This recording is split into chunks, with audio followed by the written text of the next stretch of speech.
If you're a high-achieving woman who's exhausted by stress, stuck in constant conflict, and tired of being overlooked in the exact rooms where you know you were born to lead, then this podcast is for you. So here's your host, Pallavi Jain. Welcome to her Boss Brain podcast. I'm your host and your friend, Pallavi. I'm the CEO of Pallavi Leadership Group, founder of the Lead from Within program and ATM framework for personal growth and mastery. I was so looking forward to today's topic as it is the first step in how we build relationship with ourselves and with those around us. In today's episode, we will talk about perception and how it impacts your day to day if left unchecked, and also learn tips on how to activate your boss brain to see things as they are and not how you are. Trust me, your brain is playing tricks on you more than you think. It's Tuesday afternoon, okay? And I'm on one of those Zoom calls that could have been an email, seriously. But it's a quarterly team alignment meeting, so of course, 15 other people are on screen pretending to look aligned. I'm sitting upright in my office chair, just like this, okay? And I'm looking very leadership ready from the waist up. And don't laugh, very pajama bottom from the waist down. Okay, come on, we all do that. By the way, I'm nodding to the revenue updates that I halfway understand, and I glance across the screen. And literally, I noticed my colleague Paula smirking in her little, that little Zoom square. Not a full laugh, but just a half a smile. But that's all it took, okay? My brain goes off. Wait, is she laughing at me? Was my comment silly? Oh my God, is something on my face? Did she hear that weird gurgling noise from my coffee mug? Like, what's going on? And before I can stop it, I have already written a whole story, okay? Paula thinks I'm a joke. She doesn't take me seriously. Nobody actually does. And maybe this is why I haven't been promoted yet. Maybe. And then 2 seconds later, I see it. Her cat walks across her keyboard and sends a message to her boss that says, "You're cute." Oh my goodness. She's laughing at that. Not me, not the budget report, not my face. And just like that, my entire internal spiral collapses like a house of cards. So, what just happened? My perception kicked in, okay? Not the facts, not what she actually said, not what was really happening, just the version my stress brain created in a split second. That, my friend, is perception on autopilot. So, what is perception? Perception is your ability, okay, to take in and interpret the world around you using your five senses. This is the gateway of how you communicate, how you make decisions, you form relationships, and literally interact with the external world.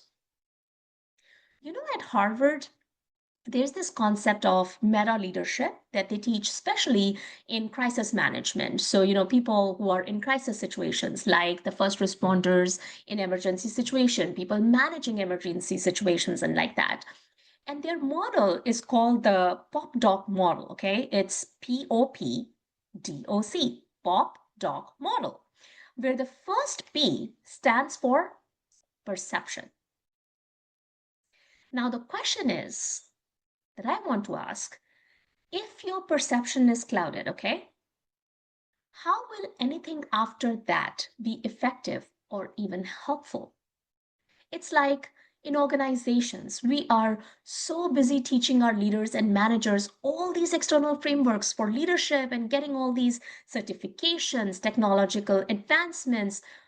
But the person who is using these external frameworks, technology, if they don't have the inner clarity and how they perceive a certain situation or a person is clouded, do you think the result will be effective? Right?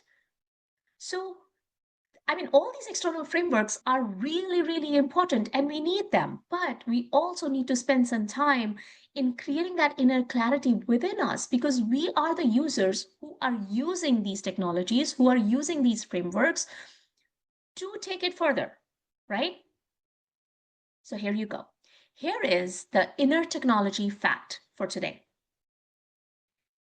Anything, okay, anything that you have taken in through the five senses is registered in your memory.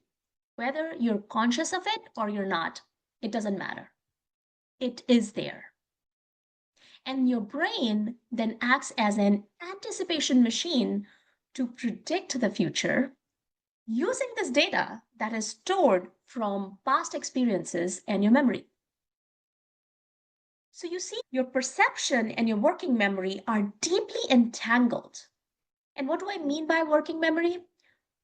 Working memory is like your brain's sticky note, you know?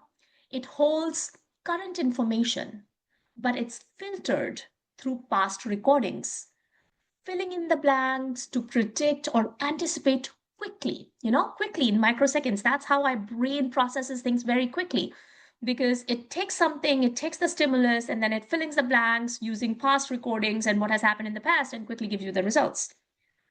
Which unfortunately, though, results in you having a clouded perception. It's like a uniquely colored glasses of your own lived experiences, interpretations, and the data stored in your memory through which you are seeing your current reality. And hence the clouded perception. Meaning, many times, you are not really seeing things as they are, but rather seeing them how you want them to be or how you are based on your own assumptions, which results in complications in relationships, disharmony in teams, and ineffective decision making. Our perception is like that camera, with filters. The lens is a neutral. It's tinted by every little thing we have absorbed over the years. So when something happens, a tone, a look, a silence, a message, your brain doesn't just observe it, it interprets it, it fills in the blanks, it creates meaning. And let's be honest, that meaning isn't always accurate. It's often built on worst case scenarios.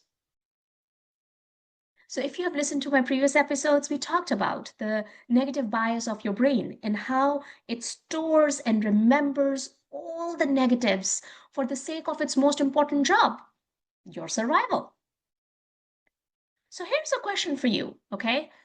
Do you think knowing about our brain negative bias and what we just learned, our tip of consciously creating positive memories, right, which we learned before, will impact your perception? What do you think?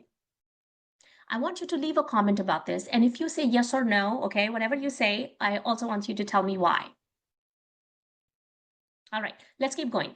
The truth is that your brain constructs its version of the world based on familiar patterns, often limiting your ability to perceive new possibilities. Now, the bigger problem is that because of this, you stay stuck in the same patterns, cycle of emotions, same repetitive stories and experiences because your inner state creates your outer reality. So if you are stuck in similar thoughts, emotions, interpretations, you will keep experiencing the same external situations, behaviors, and people.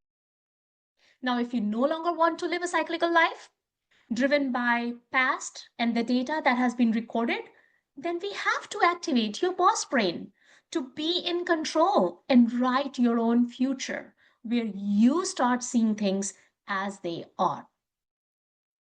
Now, as I said before, recordings are happening all the time through your five senses, whether you're conscious of it or not. Okay? Now, this is what is happening ever since we were born. And we know that these recordings are happening. But do you know we also carry generational memory. Okay, now I'm hitting something that some of you may not agree with, but I'll still mention it. There was an experiment conducted by Dr. Deepak Chopra years ago in which they took some mice and they introduced the wintergreen smell. It's a very strong smelling plant, right? So they gave them wintergreen and then they were given electric shock after that. They saw the effect of this memory recording up to 7 generations. What do I mean? Literally, for up to 7 generations, when these mice were introduced to wintergreen, they would start running everywhere in fear, anticipating danger associated with that smell. Isn't that crazy?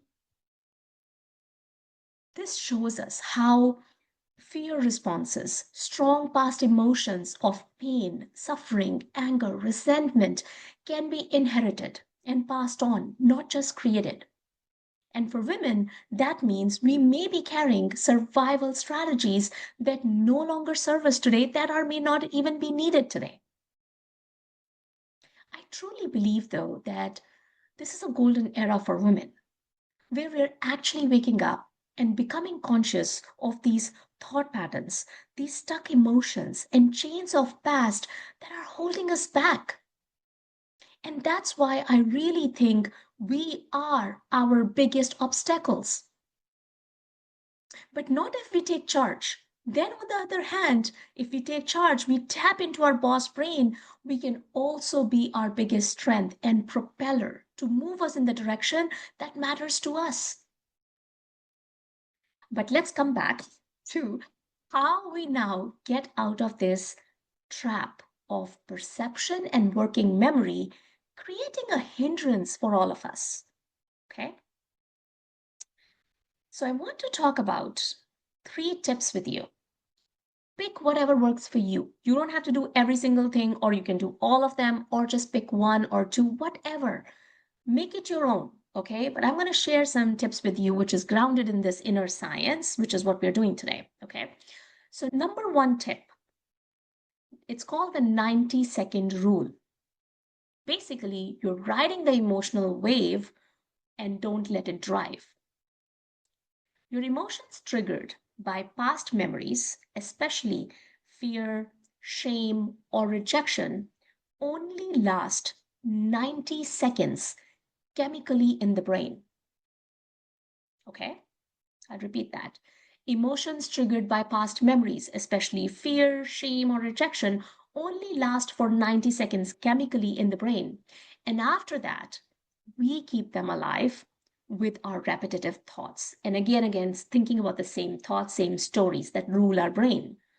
So when you feel triggered, instead of reacting and repeating the same thoughts, say this to yourself, okay? This is just a 90-second wave. Then breathe deeply or step away and let it pass.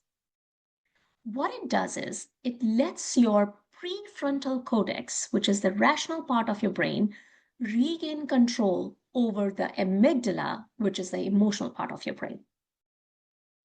So you're overriding rationality and your high functioning human brain on top of the emotional brain. Okay. And I want you to use it in meetings, in difficult conversations, or when you're receiving feedback, especially a negative one. Okay. So that's your first tip of the day, the 90-second rule. Second tip, actually, I want you to do something before I tell you what it is. I want you to take a minute. Think of one story or difficult situation that you have been replaying in your head for last few days or even from last week, okay? Anything, something happened that made you angry, a conflict, an argument, an irritation from some person, whatever it is. I want you to take 10 seconds and think about that story or that difficult situation and think about, replay that in your head, what happened. Just do it with me right now.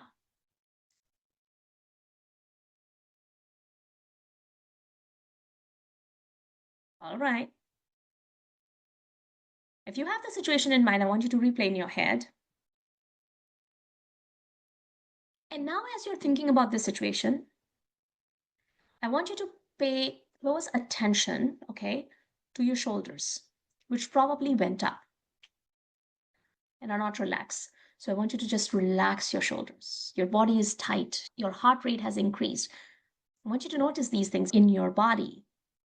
Merely thinking about an upsetting situation, even from weeks ago, still has an impact on your body. Your thoughts literally, physically impacts your body, even though it is not even happening in the present moment.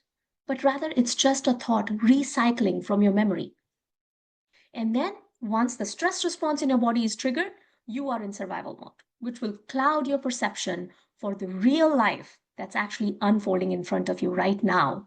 And you will miss seeing things as they truly are. So, here's your tip: 2 to 3 times during the day, pay close attention to your body and intentionally relax your shoulders. Anytime you remember, you will be surprised how many times your shoulders are tense because there's just so much stress response going in your body all the time and in your head. So, this is what I want you to do: 2 to 3 times during the day, pay close attention to your body and intentionally relax your shoulders and do some deep exhalations. This will bring you out of the stress override, keep you centered and present. And then you could also use your five senses. That sometimes is easy. Just use your five senses and name one thing you can see, one thing you can hear, one thing you can smell, taste, and feel. It takes literally 5 seconds or 10 seconds maximum. Okay, so 2 to 3 times do this grounding and focus all these tension that you're creating in your body to release that pressure and that tension, and that will bring you in the present moment so you can actually be present for what's happening in the real life, so you can actually respond to your current situation and see however it is. Okay, and now the third and the last tip for today. This will help you rewire and create new neural networks in your brain. So we are going to learn to use if-then loop scripts. If-then, right? All my technological friends here, they know if-then loop. We have done it in programming language, but if-then loop scripts. So because we know now that our brain is an anticipation machine, right? We know that it's anticipating things. So let us use this fact of our inner technology information to our advantage. Use this brain science to predict your behavior in usual situations and give it already scripts what it needs to do when this happens. Let me give you some example. So if one of your pattern is procrastination, okay, and that impacts your perception and how you show up in the present moment, so you write this if-then loop for yourself. If I catch myself scrolling instead of working, then I will close the app and physically move for 2 minutes. Yes, make it as creative as you want, but create some script in your head, okay? If I do that, and you would know what are some of the things you do. Now, for patterns like people pleasing, overcommitting, right? You could use a script like, if someone asks me for something unexpected, then I will say, let me check and get back to you, and not answer right away. Or if I start to over explain my no, then I will pause and just say, that won't work for me right now. And one more example. For confidence and speaking up in critical meetings, okay, your if then script could be, if someone interrupts me, then I will say, I'll finish my thought and then I'd love to hear yours. Make it your own or pick, craft, whatever works for you. Trust me, as you start using some of these tips for a couple of weeks, they will become habits as you will create new ways of thinking, thus empowering your boss brain. When your perception is not distorted, you will be more productive, less stressed, less conflicts, have better relationships, and make more informed and intentional decisions. So here's your challenge. This week, pick one of these 3 tips, okay, and try it daily. DM me, tag at her boss brain, Let's activate our boss brain together. And who knows? That one shift might just change the way you lead, relate, and live this week. Keep shining, put on your boss brain, and lead like you mean it. I'll see you next time.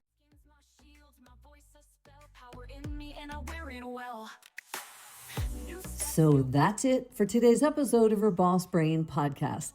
Head on over to Apple Podcasts, iTunes, or wherever you listen and subscribe to the show. One lucky listener every single week that posts a review on Apple Podcasts or iTunes will win a chance in a grand prize drawing to win a $25,000 private VIP day with Pallavi herself. Be sure to head on over to her bossbrainpodcast.com and pick up a free copy of Pallavi's gift and join us next time.